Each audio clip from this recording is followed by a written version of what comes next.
This is going to be talking about my truth here a little bit. I've spent a long time holding things in, not talking about these things. And, this stuff has gone on for well over a decade. And, there's been so many people involved in just everything. They have even said, oh, well, let it go. Oh, well, maybe, we should, try to talk it out, or maybe you shouldn't go down that route, or maybe this, maybe that. And everything that has been trialed has not worked. And I have contemplated making this video for well over a year. I have contemplated,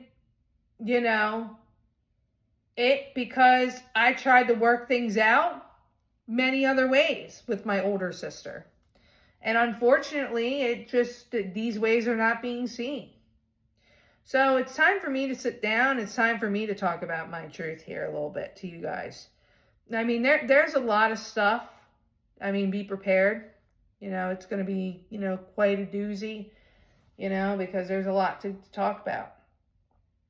My older sister and I have had a complicated relationship. I mean, I used to always try to see the best in her. I used to, think that, maybe I did hear this wrong. Maybe I misunderstood this. Maybe, maybe our mom, didn't hear that right. Maybe, this and that. There were times where I thought that maybe, there was things I was doing that needed to change. And, that didn't even help anything. Once, as I started to realize, as time went on, that, just unfortunately, some people like to thrive in the chaos. And they like to control, and they like to make things disappear, and it just leaves you exhausted.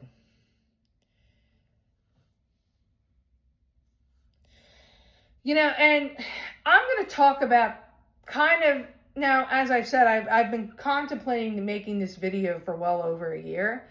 This is kind of the line of the main reason why I wanted to make this video. Because one of the hardest things, and the most, the most hardest thing that my older sister has ever said to me is that I'm faking my disability, my physical disability, by the way, physical disability. Hearing that from her, from my older sister, who I've known my entire life, it's devastating, okay? It's very devastating, and here's context to that, because I know people be like, what do you mean? What are you talking about? What do you mean you have a physical disability? Because I haven't talked about this. So a lot of people have no clue about this. I haven't talked about this, so I'm going to say it. This is the context. I have a neuromuscular disorder. This neuromuscular disorder has been clinically diagnosed, which means that, clinically diagnosed means a doctor's diagnosed it. This severely affects my walking and my daily life. I've had to undergo so much medical testing. I've had to undergo so much things, so many things. But finally I got clinically diagnosed by a doctor, and I'm on treatment for it, which has helped significantly with things, and it's extremely unfortunate because, when you think about it like this, there are types of symptoms that I get. I get physically disabling symptoms. I get weakness. I get paralysis episodes. I get weakness attacks. I get pain attacks. That's what they're defined. I have weakness in my quad, which is the upper leg. And actually, I also get tremors. Primarily, I get tremors in my right leg. They're so bad to where if I try to walk on my leg, it shakes like it's just like this, going and going and going. And, it's gotten to the point where, I've had to have treatment for these things, and some of my treatments include mobility aids. This is what I have is not only a neuromuscular disorder, it's also a dynamic disability. And for those who don't know what dynamic disability is, dynamic means it varies. There are days where I could, be up and moving around and, I can walk good. There are days where I can barely get out of bed. There's days where I, have to have my wheelchair, which, I don't know if you can see it. This right here is what I use. Okay. It's my mobility aid that, again, was considered medically necessary, by the way, that I have, and I use it. And, I have these mobility aids available to me at all times, because these things can vary, and,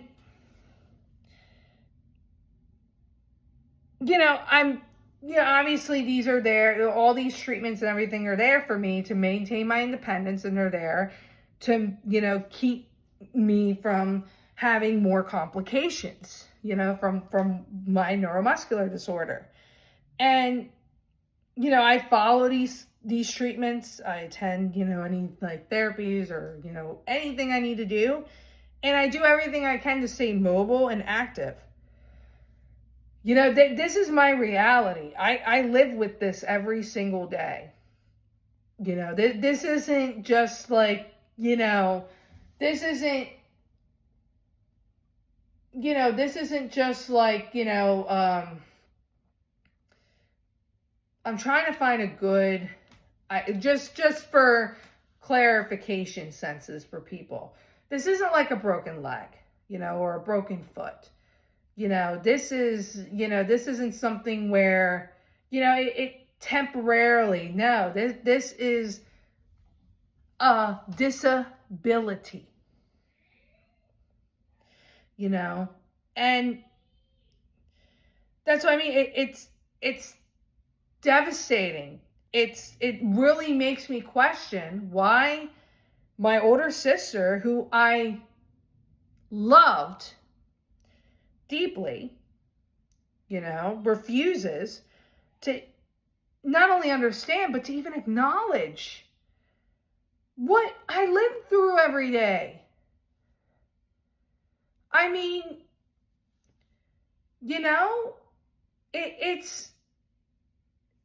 it's really upsetting. And a more specific example for some too is not only was, my older sister saying that, well, before my older sister said that, my older sister was trying to say that I wasn't having some of the symptoms I was having, which, that wasn't true. That was not true. I mean, I have,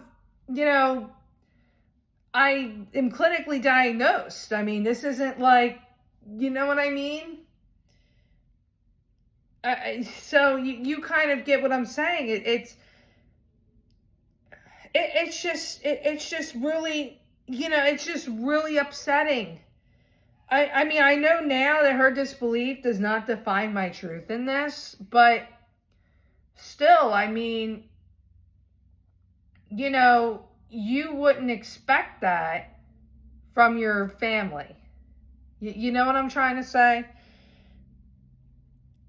there's been some other painful moments too. This isn't the only thing. I mean, my older sisters tried to assign labels to me, saying things about my identity that just simply aren't true. My older sister spoken badly about my mother and my brother to me. Making up stories, twisting reality in ways that create tension to where none of it should even exist. And just seeing the things that's going on, it's not only exhausting, it's disheartening. Like a prime example, I'll give a good example. My older sister randomly one day was like, hey, I'm going to get you this game and we're going to play it together.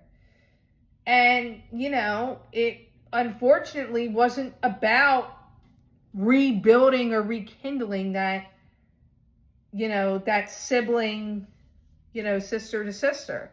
My older sister made it about, oh, well, I want to hear what mom and our brother, is saying in the background. I don't want you to talk. I want, stop talking. I want to hear what they're saying.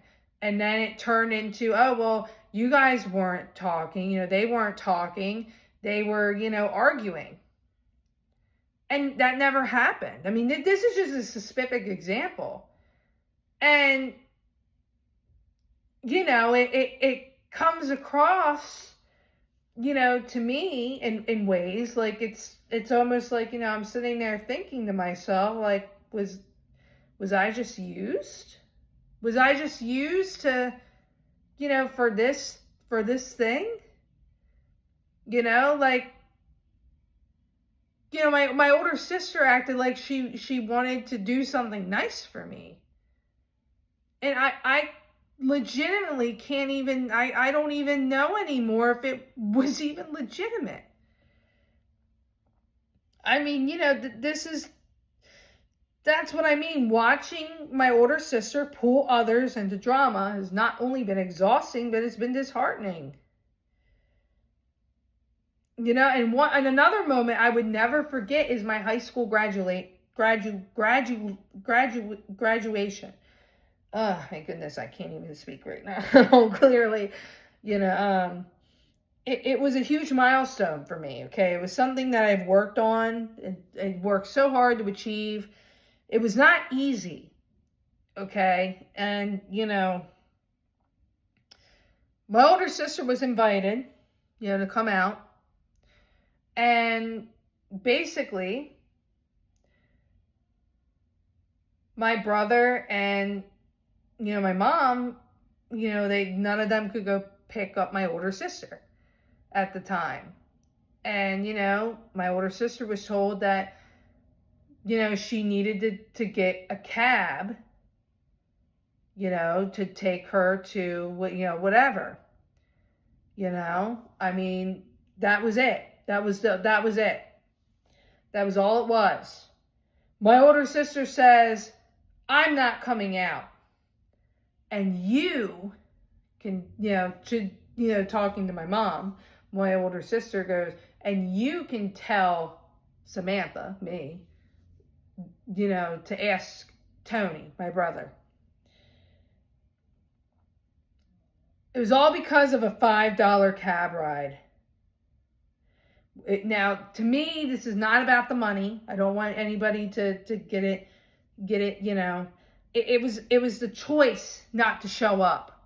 It was a choice not to show up on something so minuscule. That day showed me clearly how some people prioritize their own drama over supporting someone else's life milestones. The realization hurt. Yeah, it did. But it also reminded me to honor my self-respect.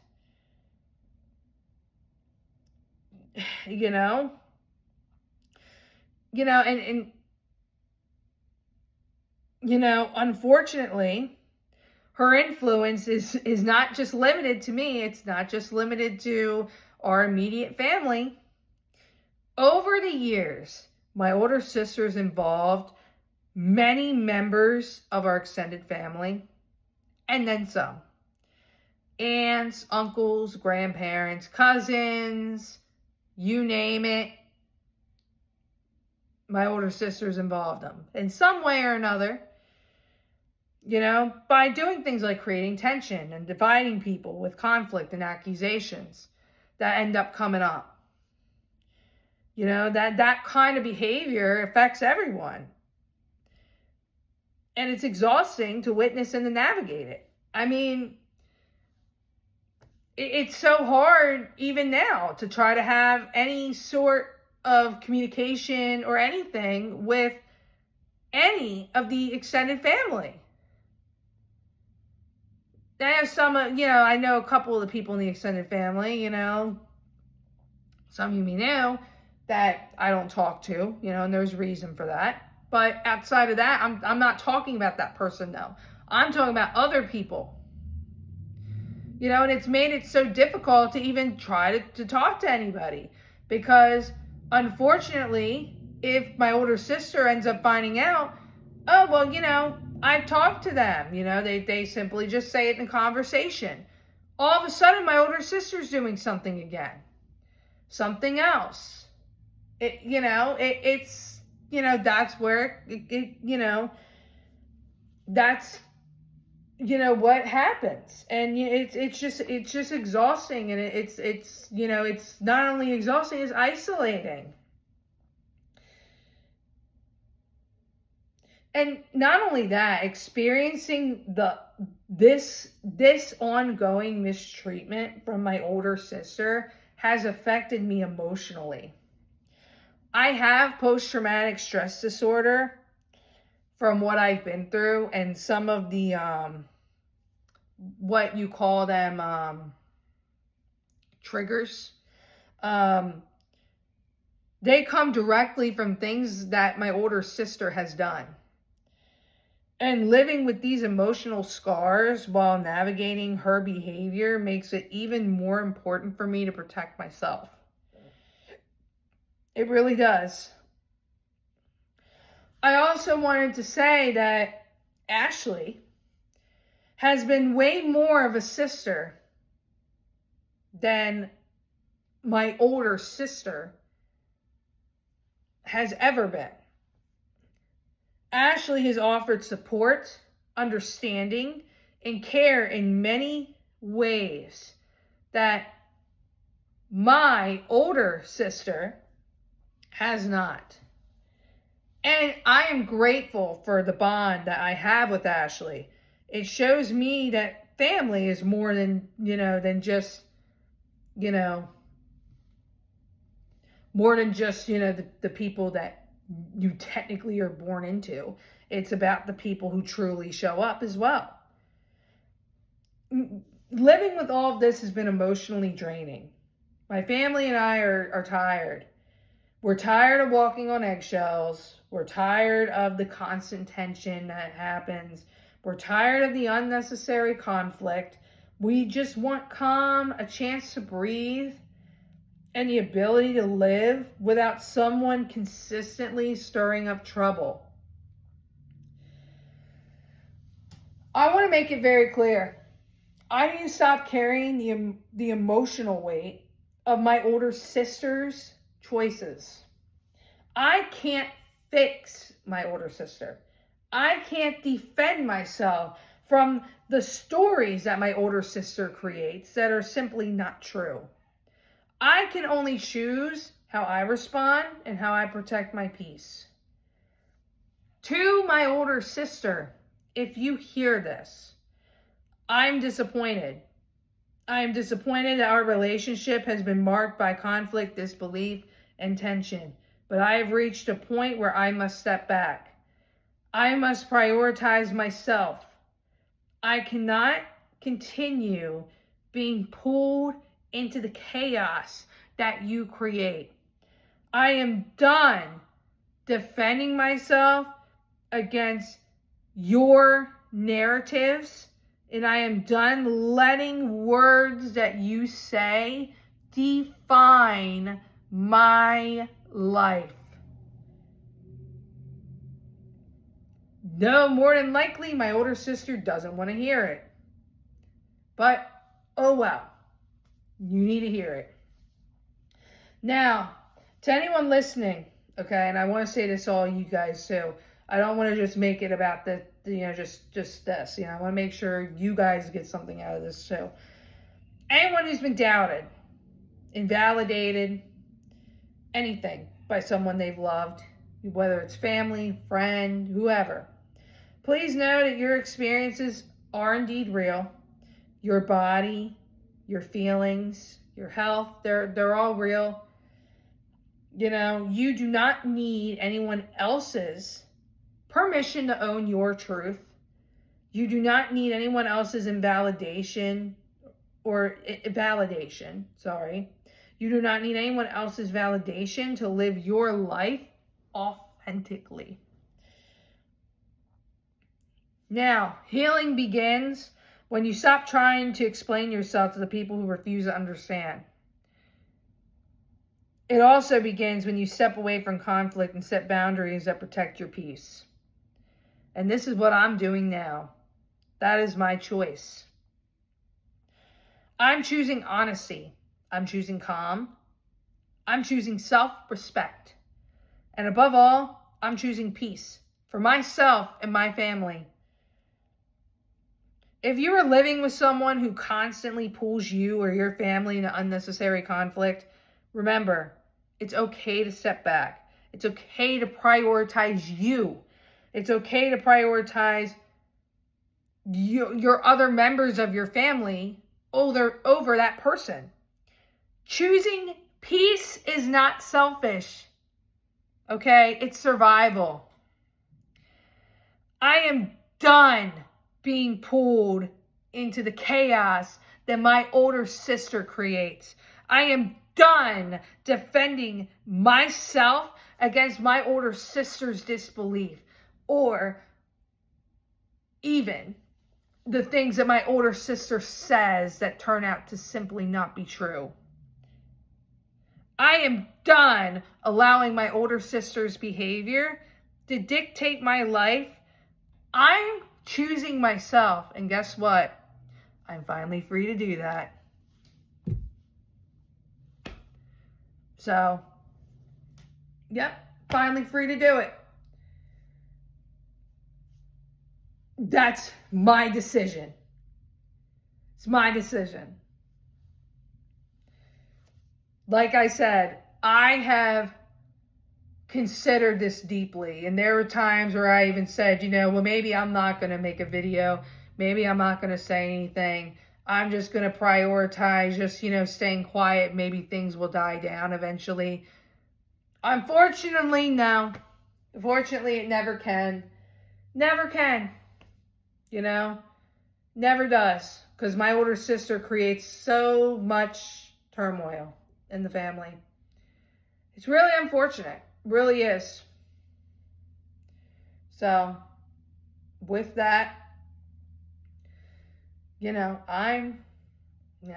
nothing else left to say. I mean, yeah, it really isn't. There's nothing else left to say. I mean, I feel free now. I feel free.